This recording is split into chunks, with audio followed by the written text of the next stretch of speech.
Pour travailler sur un projet collaboratif qui dépasse le cadre de frontières ou qui mobilise des équipes qui sont à distance les unes des autres, il faut comprendre et maîtriser particulièrement la dynamique de groupe. S'agissant de collaboration à distance, les enjeux du télétravail sont à considérer.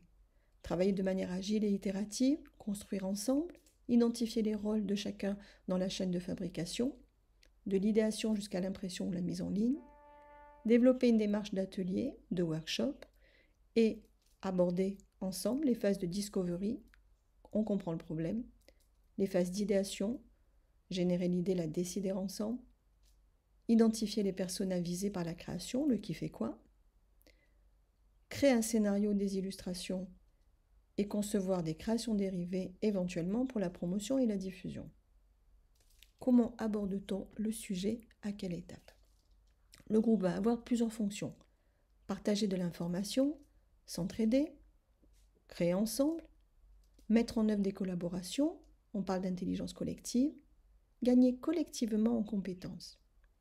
Et les ressorts d'un groupe qui marche sont les suivants: un cadre clair et partagé, un plan de travail, des objectifs, une attention particulière et permanente aux contributions et à la participation de chacun, une démarche d'inclusion, une bonne affectation des rôles, un climat d'empathie, d'écoute, propice à la communication interpersonnelle et le respect des identités et des talents.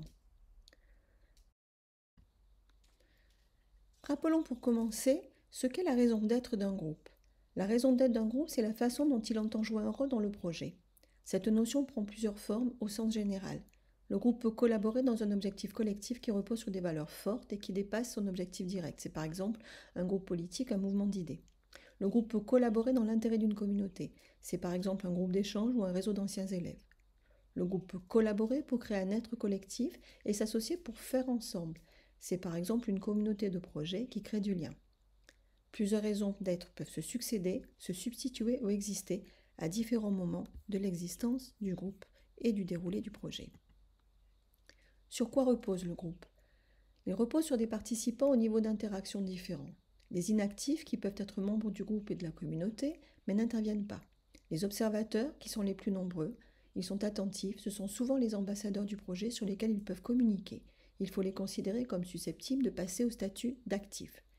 Les actifs ou réactifs, ils réagissent quand ils sont sollicités. Et enfin, les proactifs, ce sont les plus actifs mais en petit nombre. Nous vous suggérons de mettre en place dans vos groupes de travail des facilitateurs et des référents qui vont avoir pour fonction d'animer ce groupe.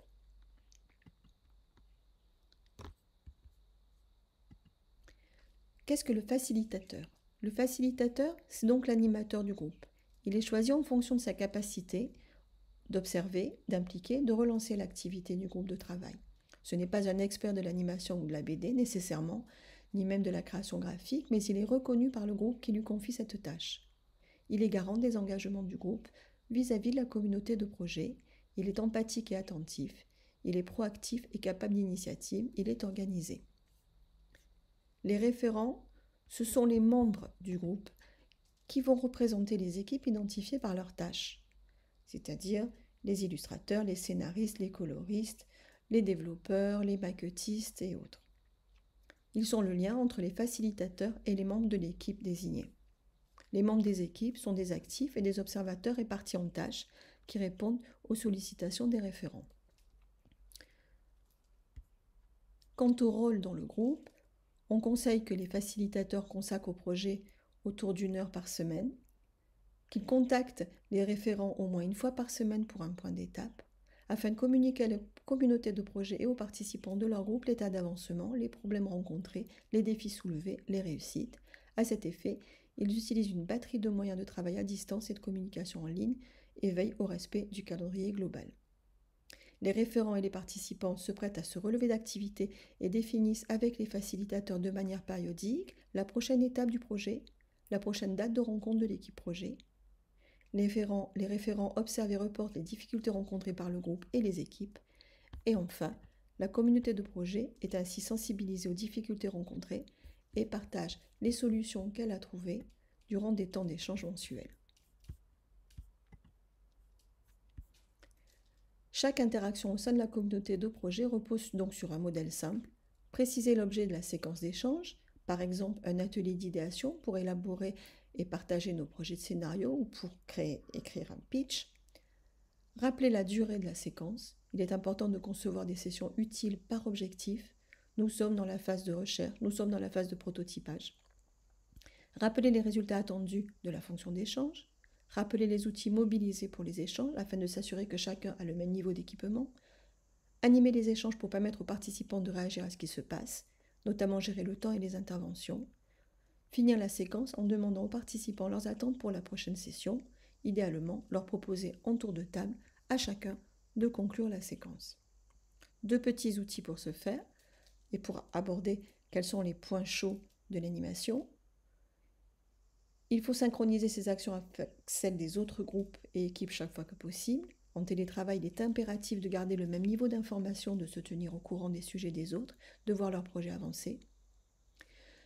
Il faut communiquer avec les membres des équipes et du groupe au plus près des besoins pour rester concret, efficace et progresser ensemble.